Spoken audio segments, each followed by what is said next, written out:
Bambe kancinane ke besiqale ngo-7.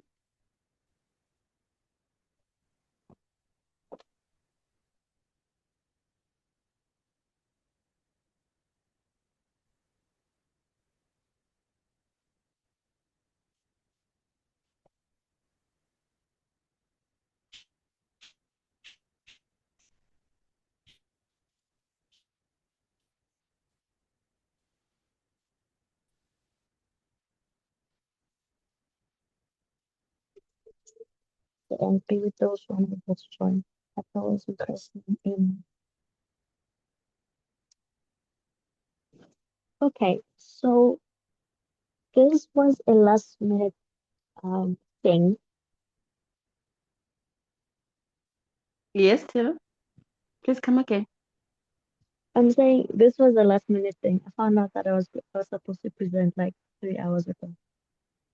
Oh, hayi uthina ke uthi naye uwaze nje kwi-3 hours edlule abengazi ukuthi uzopresenta. So we're going to be doing Lethu's presentation, the one she made at the camp. Uzobheka ke i-presentations beke sazenza phaa ekhempini.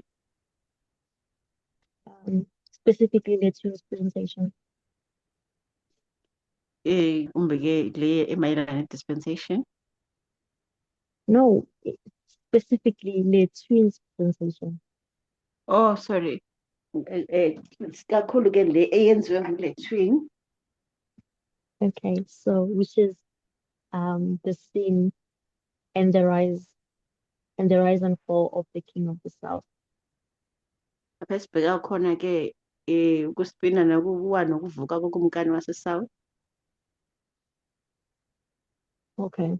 So there's a document for those who want to be reading while we go on, because I'm going to be reading most of the times. The document is in the Zoom platform. The document is In the Zoom platform. ikhona ke i-document le endizoyifunda iku-Zoom platform. Yeah. So I'll just start. It says our starting point. Okay. So it says one of the most dramatic themes in Bible prophecy Izinto ke ezitsala umdla ke kwi-Bible prophecy is the fall and rise of the king of the south. ukuwa nokuvuka kokumkani waseSouth.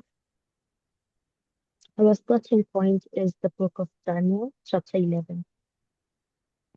Indawo esoqala kuyo ke soqala kwincwadi kaDaniel chapter 11. This chapter is not isolated.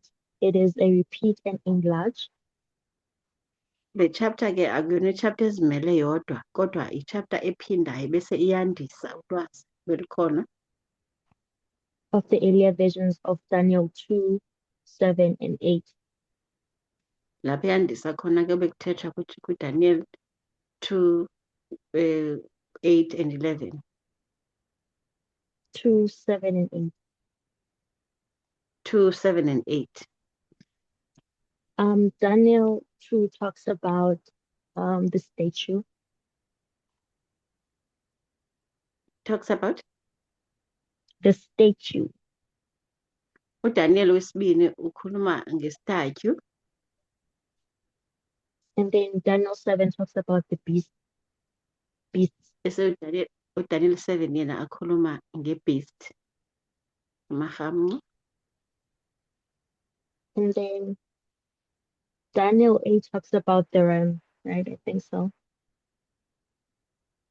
Daniel 8 ukhuluma yena what? Yeah, it talks about the ram and the goat. Ukhuluma ngeram, inkunzi le yegusha kanye nebhokhwe okanye imbuzi. Each version fills up on the last. I-vision nganye ke I think I have network issues this side. Sometimes I get cut. Okay. I don't think people here need interpretation. I don't know. Maybe someone else can help. I don't know who else. It looks But like my reception is not very good this side. yeah, it's okay to see. I'll continue without interpretation. Thank you. Oh, okay, you're welcome. Okay. I think umzalwane is too down. Who, Uthina me? akazwakali kahle. Oh, oh, I'm so sorry. Okay. Like you, is it better now? Yeah, if you raise your voice like that, it's better. Okay, thank you. Okay.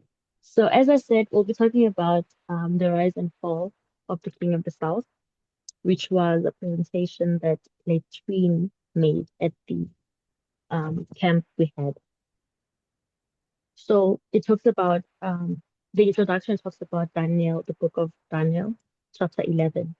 And then it tells us that chapter 11 is not isolated, it's not its own isolated thing, chapter, right? It is a repeat and enlarge of Daniel 7, Daniel 8, and Daniel 2, 7, and 8. Daniel 2, as I said, talks about the statue. Daniel 7 talks about the four beasts, and Daniel 8 talks about the ram and the goat, right? So, as I said, each version builds up upon the last, adding details, right, until we reach chapter 13. And we've been looking at um, with all that we're reading from the foundational classes that she does on the morning, Sabbath morning. So we've been looking at Daniel. This shouldn't be new things. Yeah. So each version is building upon the last, adding detail until we arrive to Daniel chapter 11, where the conflict between the two powers, which is the king of the south and the king of the north, come into focus. It begins with Alexander the Great, which is the mighty horn of Daniel 8. His empire stretched across the known world, but at his death, the horn was broken. We know that's in Daniel 8. His kingdom did not pass down to his children because he did not have any, but it was passed down to, it was divided among his generals, which we know as the Daidokis. People, I'm pretty sure a lot of us know the Daidoki wars and everything. Yeah. So there were many generals, right? We had the Daidoki wars. I think we had four. We had a lot of generals. Um, but we had the four surviving generals, which was Ptolemy, Seleucus, Cassandra, and Lysimachus. And over time, the struggle narrowed into um, two dominant powers. So there were four, and then there were, which was Seleucus' kingdom and Ptolemy's kingdom. Cassandra passed away. Lysimachus, I think, because he had the worst. I don't remember what happened. Part of Alexander the Great's kingdom. Anyway, so we have this power divided into two from two generals, right? The two generals have power and have control of Alexander the Great's kingdom. And from this grew the tension between the king of the north and the king of the south. And then when you move from verse 5 onward in Daniel 11, it describes their battles. The king of the south rises with great dominion, conquering fortresses, seizing riches, striking blows against the north. Yet the north, would send sons into battle, pressing back with ambition to rule the world. So it was just from Daniel 11 verse 5 onward. we see this back and forth between the king of the south and the king of the north. The king of the south comes, the king of the south comes, fight against the king of the north. The king of the north retaliate. It's a back and forth, right? History shows us that the king of the north, is the more, is the one who has ambition, the one who has ambition for power. Between the two of them, the king of the north is the one who wants power, who wants world dominion, right? So yeah, um, and yeah, that's the king of the north. The king of the north, through history, really has been its purpose has been to take over the world, to rule supremely alone. But because of the king of the north, because of the king of the south, it's there to restrain, to oppose, and to hold the king of the north in check, right? So the king of the north will want to rule the world and be supreme. The king of the south will say, no, no, no, no, you can't do that. It's like a gatekeeper, right? Has been the gatekeeper throughout. And at times it has succeeded, um, you know, preventing the north from global domination. And at times it has failed, and the north has risen to its supremacy. Yet even in the failure, the south has a second role, which is to bring judgment. So the king of the south doesn't just have the role to restrain and oppose, it also has the role to give judgment. And you see that in 1798, which was France representing the king of the south. Uh, Basically what they did was to take the Pope captive and ending the 1260 years of papal rule, right? And Pope was the king of the north, right? So this pattern repeats through history. Whenever the king of the south, whenever the king of the north seeks to dominate, right, seeks to want to rule the world without any restraint, we see the king of the south coming and saying, no, no, no, no, you can't do that. You're not allowed to do that. You cannot want to rule the world alone. You're not supposed to do that, right? So every time the king of the north wants to come and dominate the world, the king of the south will appear and be like appear. And we can see that in modern times. During the Cold War, the Soviet Union stood as the South, right? And restraining the ambitions of the North, represented by the USA. I'm sure we all know what was going on in the Cold War. Again, I'm gonna keep on referring to Elder Doreen's presentations because she talked about these things. Am I going fast?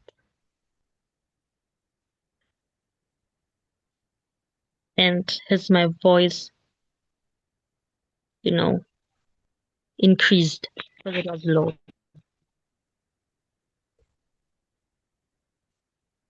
Yeah, the voice has increased for me. Okay. It's just that I'm trying to follow as you are reading from the document on Zoom.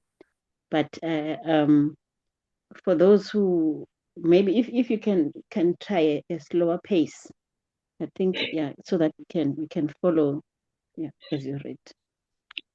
This is why I needed the translation. I can't. I'll start like slow and then somehow I don't know what happens. I just go fast. So that's why I needed the translation. It was also for me, for me to be slow.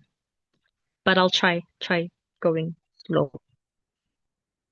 Where was I?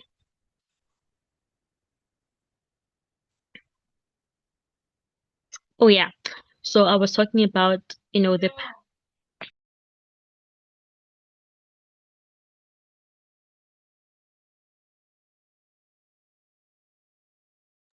okay. So we were talking about the king of the south and the king of the north, right? How they going back and forth, and the king of the south, the king of the north wanting to rule the world, but the king of the south's role is to restrict and oppose the king of the north, right? So the king of the north will seek world dominion, would seek to dominate the entire world, and then the king of the south would say, "No, you can't do that," and then they count to counter force, work as a counter force. And in the modern times, I already talked about the Cold War, and I was referring you the presentation made by Doreen. What was going on in the Cold War between the Soviet Union and the United States. So at that time, the Soviet Union was the king of the South and it was restraining the ambitions of the North, which was represented by the United States again. But in 1989, the Soviet Union, which is the USSR, was collapsing, right? Under the leadership of Gorbachev. So Gorbachev, recognizing his weakness, proposed a new world order, a multilateral cooperation through the United Nations. So the King of the North saw that, the King of the South saw that, okay, the Cold War, okay, there were a lot of things happening. It wasn't just a Cold War, it was just a lot of things happening. It wasn't just that one thing that brought the fall of the King of the South, but it was just multiple things, which we talked about in, I think, last week's presentation with Doreen. But it was just multiple stuff that caused the fall of the USSR. So because Gorbachev was already seeing that, okay, fine, I'm seeing trouble now, um, he wanted to introduce a new world order, which is a multilateral, um, you know, cooperation through the United Nations. His vision was globalism, a way to prevent a unilateral domination. So multilateral, yeah, that word. It's basically wanting not having one nation decide everything for all the other nations, right? Not having one country deciding what's best for everyone. A multilateral world would be all the countries in the world um, contributing, right, in the world stage, right? Yeah.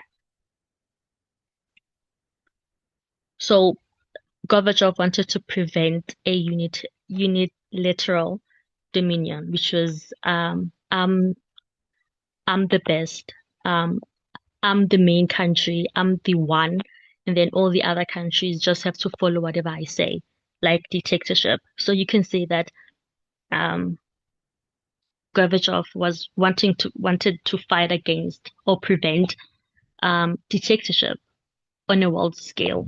I don't know if you understand me.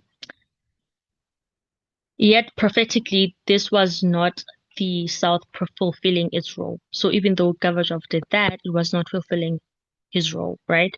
The King of the South was a filtering outsourcing its duty to restrain the North to global institutions. And so the narrative moves towards the Sunday Law, the rise of the Seventh Kingdom, right? And the death of the King of the South. So that is what we'll be focusing on today. But I just want to know if we're all together. I know that I'm going a bit fast. I'm trying to go slow.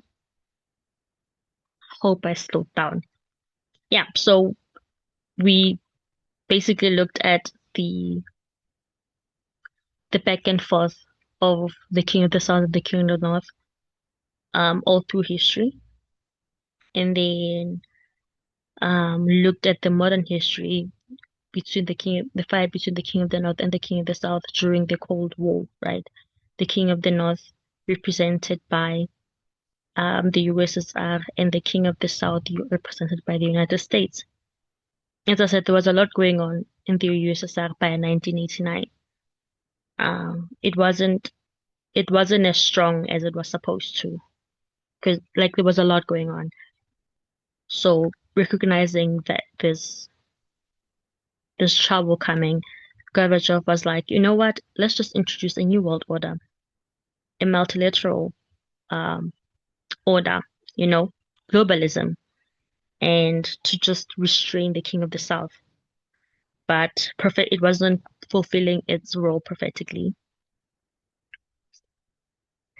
Yeah. So when we move to the Sunday Law, right, which is the rise where we see the rise of the King of the South and the death of the King of the South and the rise of the Seventh Kingdom. Sorry. Um, like the Church of God, when when it fails its mission, the South becomes the South. This sorry. Okay. So like the Church of God, when it has failed its mission, eh, um, it is not fit for purpose anymore because it has failed its mission. You know, let's look at the um Seventh-day Adventist, the Adventist churches, right? They were raised in 1798, and because they did not fulfill their mission, they were no longer fit for purpose. God moved on to the next group, basically. So, like that, the King of the South is no longer fit for purpose because the King of the South was no longer doing its purpose. Ne? Yeah. So its mere fall is not merely a political, but a prophetic, a sign that it has abandoned the role assigned to it in the Great Controversy. Remember, the role was to restrain the King of the South, the King of the North, and it has failed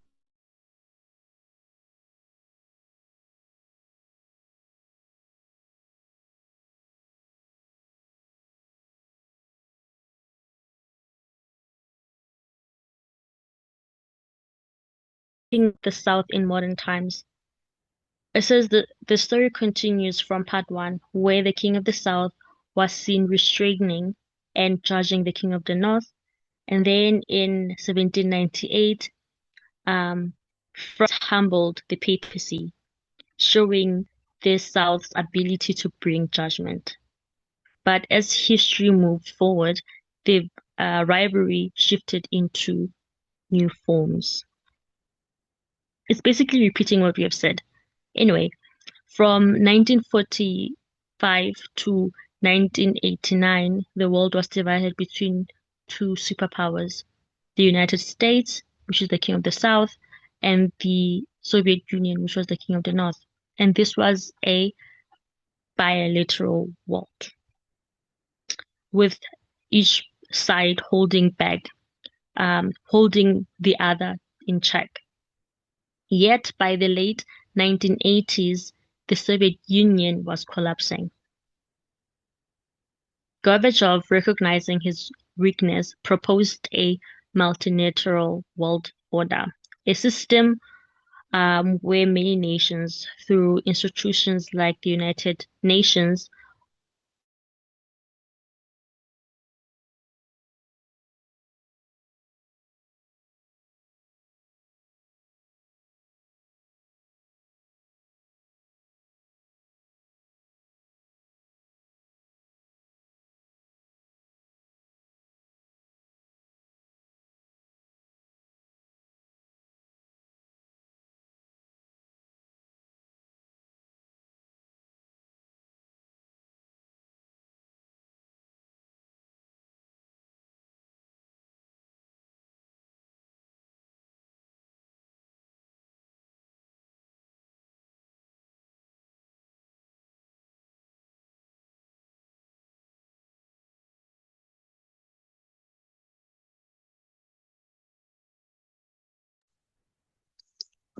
Hello, Tina, are you still there?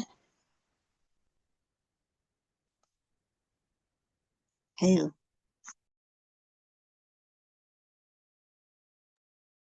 think she's kicked out. Let's give her a few minutes to recover herself.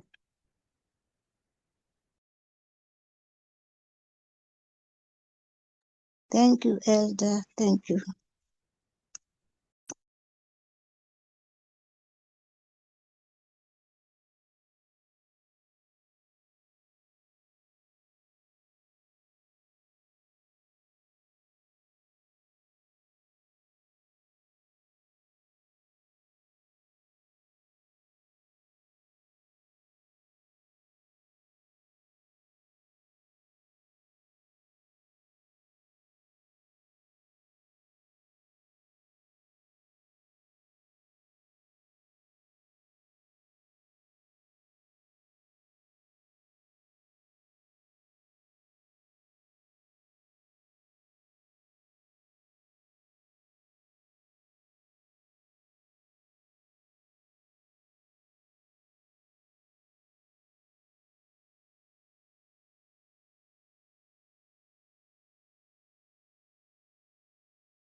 Sorry, I got kicked out.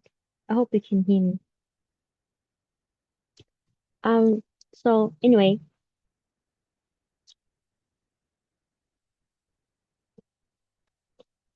so the first part that I was doing was basically a summary before we get into the presentation itself, right? When you get to the presentation itself, it talks about, yeah, I'm not gonna do more summarizations. I summarized a lot, but yeah, I hope you're still with me, the document. I made a part that says the Cold War era.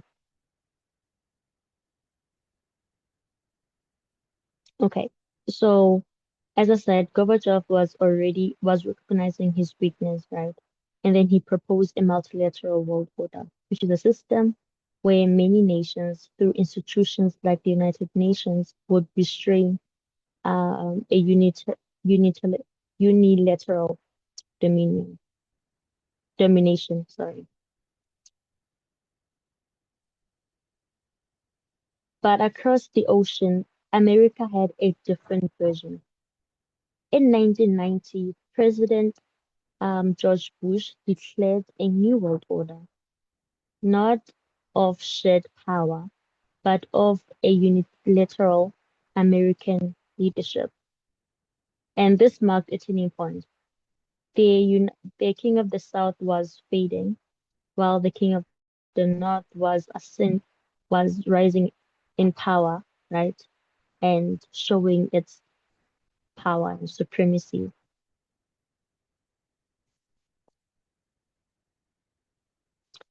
The collapse of the USSR left the King of the South silent. When Iraq invaded Kuwait in 1990, America stepped in.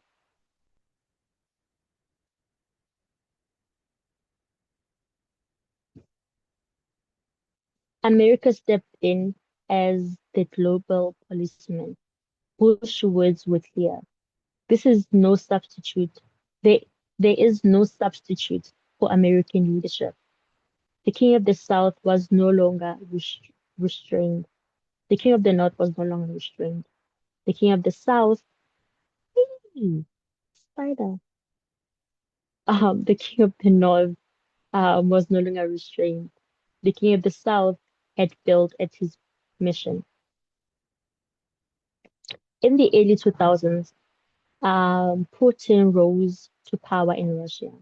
He attempted to revive the King of the South's role, opposing America's unilateral wars. When the US invaded um, Iraq in 2003, Putin aligned with France and Germany, insisting that only the United Nations could authorize force. He warned America against overconfidence, reminding them that empires fall when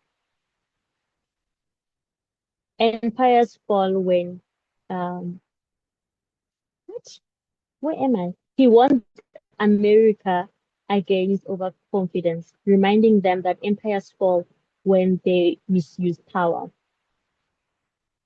In 2007, I'm sorry, it's raining. In 2007, there was a conference, and Putin openly criticized the United States for overstepping its borders, breaking international law, and imposing its will on other nations. He upheld the United Nations as its rightful, um, yeah, sorry. So yeah, he basically said that the United Nations should hold the king of the South, the king of the North in check. Yeah. So for a time, the king of the North seems to be fulfilled in his prophetic, seemed to be fulfilling its prophetic role for some time, um, which was restraining, opposing, and warning the king of the North. But in 2011, a devastating blow came.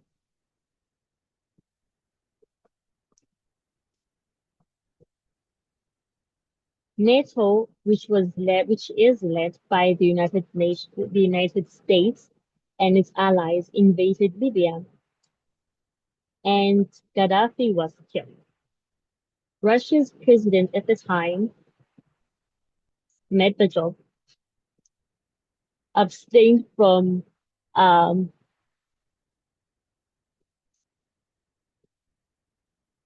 voting the United States resolution under pressure from Western leaders. Putin, who was then the prime minister, was furious. He relied he replayed the images of Gaddafi's death over and over and over again, convinced that America could do the same to him. This event crystallized his distrust for the West. He already distrusted the West, did not really like the West, but the death of Gaddafi, really, really um, just crystallized everything. Yeah. So from the moment Putin abandoned the resilience on global institutions, he no longer trusted the United Nations to restrain the King of the South. The King of the South began to act out of fear and hatred rather than fulfilling its prophetic mission. By 2006, Putin saw an opportunity in Donald Trump. Unlike established leaders, Trump opposed foreign wars, and promised to make America great again. Putin supported Trump's rise, interfering in the United States election to weaken Hillary Clinton, whom he blamed for Gaddafi's death. But in enabling Putin, in enabling, in enabling Trump, Putin made a fatal mistake. Trump became the face of the Sunday Law movement, the very system the King of the South was meant to restrain. Instead of opposing the King of the North, the King of the South empowered it. This was the sin that sealed its fate. From 1989 to the present, the King of the South's role has been tested, and at times it resisted, at times it warned, but ultimately it failed. By abandoning its mission and enabling its rival, the King of the South became unfit for purpose. Like the church that fails to give its message, it fell. The prophetic story concludes when the King of the South ceases to restrain, oppose, and judge, it dies. The man stops fulfilling his role, the man stops to oppose, the man stops restraining, the man starts judging, the King of the North. It fails, it dies. And its fall is not just political, it's spiritual, a sign of a prophecy fulfillment.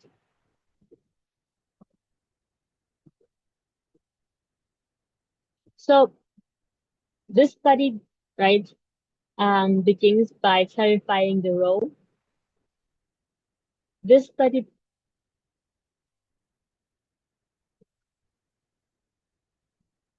am I not audible?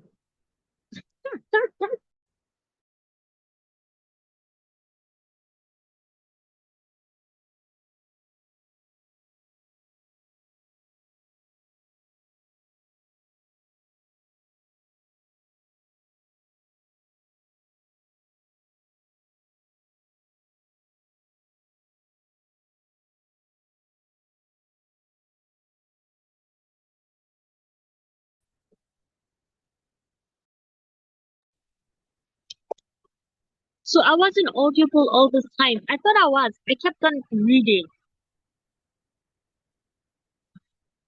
You were audible, Tina. You were. I was. You were audible, yes. Yeah, we could hear you. Oh, so there was no time where I stopped. There was a time previous to you reading now. But we have been following. Wow. Okay. There was a time when you were kicked out. That was the only time we did not hear. But when you came back, we've been Oh, listening to you. okay. I thought it stopped. Anyway, thank you. Okay, fine. I mean, so this study begins by clarifying the role of the King of the South. Remember the role of the King of the South, it is to restrain, to oppose, and to judge, right? That's its purpose. And we see that in shown in Daniel 11. Its main purpose, its main role for existence, basically, it is to oppose, restrain, and judge the King of the North. And it failed to do that. It really did fail. They tried, they tried, but by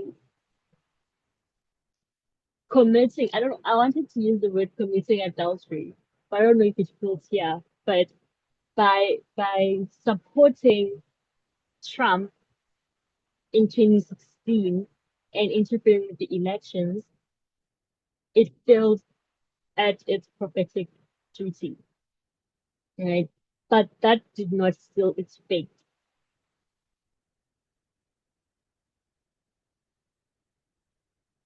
But by enabling Trump, Putin made a fatal mistake. Remember, um, Trump became the face of the Sunday Law movement, the very system the King of the South was meant to restrain.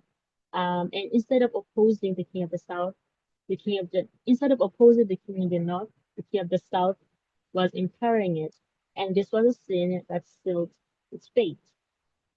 Yeah. So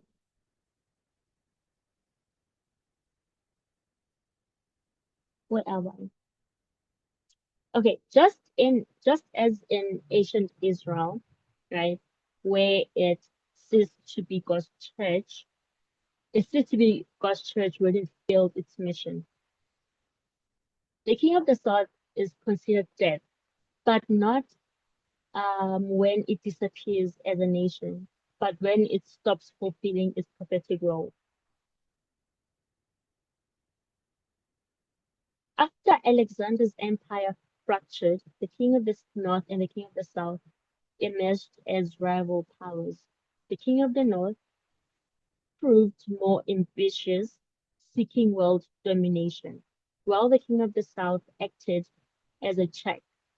In verse 40, um, France, symbolizing the king of the south, struck struck papacy, showing that the south was not only restrained but also judges. Later in World War One and World War Two, Russia again played the role of a restrainer, preventing the king of the north from achieving global supremacy. From 1989, as the Soviet Union collapsed, Gorbachev promoted globalism through the United Nations. This was the King of the South fulfilling his role, advocating a multilateralism against a unilateral domination. Putin continued this path in the early 2000s, opposing America's invasion of Iraq and the NATO expansion, insisting that the decisions must be made through the United Nations Security Council. In this period, Russia was still acting as the king of the south, restraining the king of the north. The turning point, we see that in 2011, which was the death of Gaddafi. It marked a shift.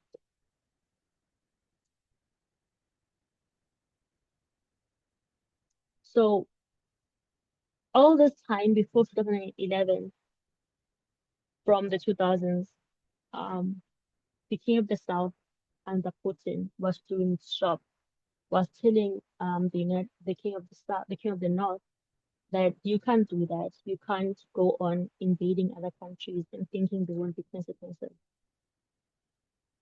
Right? They kept on putting the king of the north in check. But the death of Gaddafi changed all that, as we've seen. Yeah. So Putin saw this as a betrayal. From then on, he abandoned resilience on international institutions. He no longer trusted the United Nations or globalism. Instead, he turned inward, acting out of fear and resentment. This marked the beginning of the King of the South's prophetic failure. By 2016, Putin saw an ally in Donald Trump, whose foreign policies seemed favorable to Russia. He supported Trump's rise, interfering with the United States election to wicked Hillary Clinton. But in enabling Trump, Putin committed the prophetic sin. Instead of restraining the king of the north, the king of the south empowered it. Trump became the face of the king of the south. Trump became the face of the Sunday Law movement. The very system the king of the south was meant to oppose. From this point, Russia ceased to fulfill its prophetic mission. Yet, there remained a glimpse of hope. The opposition leader, Navalny, stood against Putin, sorry. So because of Navalny, we had a glimpse of hope. Navalny was an opposition leader who stood against Putin, exposing corruption and organizing protests. He represented the possibility of reform. He represented a chance for Russia to change course and reclaim its role as the king of the South. Navalny was poisoned. Yeah, but Navalny was poisoned, imprisoned, and in 2024, he died in custody. His death symbolized the final loss of hope. Just as the stoning of Stephen marked the end of ancient Israel's probation, the death of Navalny marked the death of Russia, which is the king of the South. Russia continues to exist politically, but prophetically it is dead. It's no longer in existence. It no longer restrains the king of the North. The king of the seventh kingdom now raises unopposed. In conclusion, from 1989 to 2011, the king of the South fulfilled his role.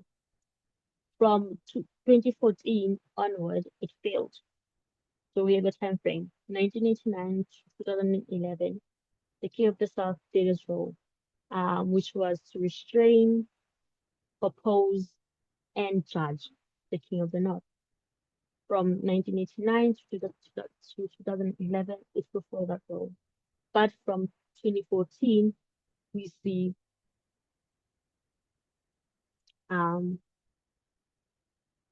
we really see the change in 2011.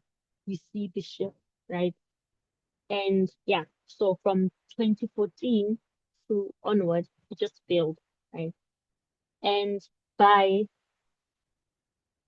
enabling the king of the North and losing its last hope in Navalny, Russia ceased to fit potatoes. The king of the South is prophetically dead, leaving the king of the North unrestrained as the final kingdom. Yeah. So we have been wanting to see the king of the South, right?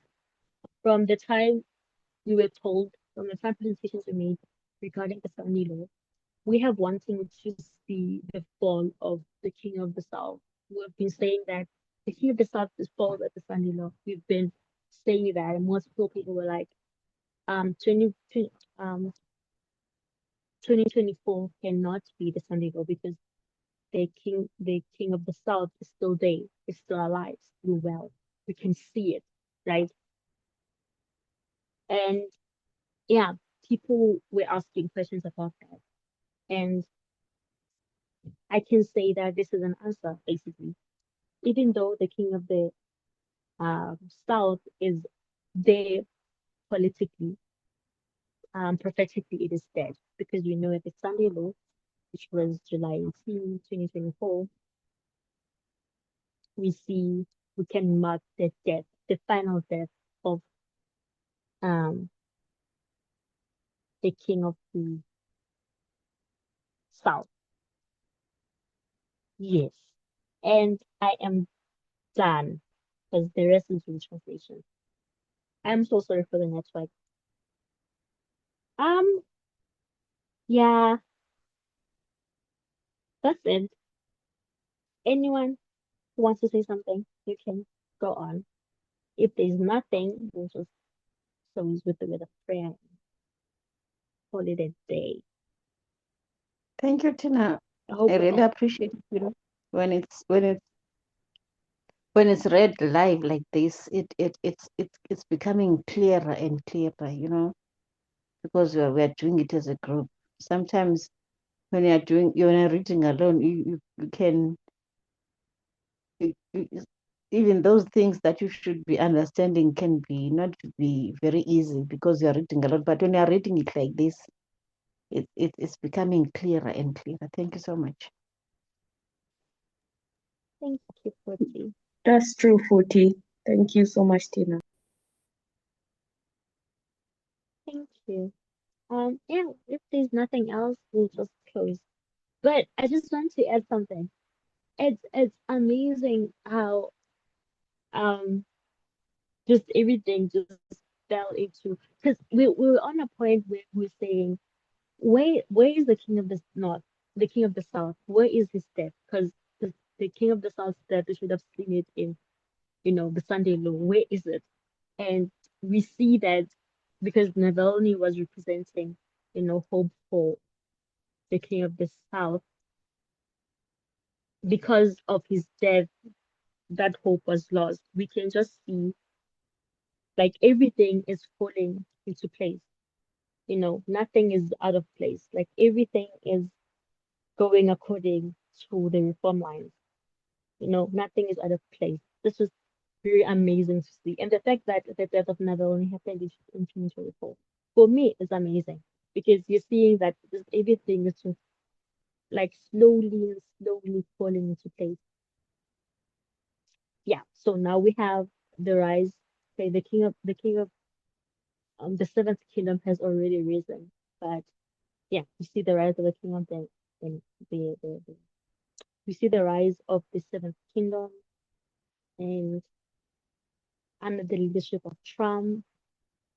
And then you just see that Trump is going to go unopposed. And you see that in the world, you see that in politics, you see that when he's dealing with other countries, even when other countries try to snap back at Trump, he does not really take them seriously. South Africa tried, and he was like, they're crazy, they're insane, and they're busy with white genocide. In other countries, just try to, not follow his lead, but you'll just see that everything is just in there, what they're trying to do. Anyway, that's the end. Thank you everyone for joining. Um, have a good week. We'll meet each other on Friday, Sabbath opening. We'll just with a prayer. We'll go ahead. Thank you for um the lines. Thank you for the message, and thank you for being with each and every one of us. Please be with us to continue the week. Um,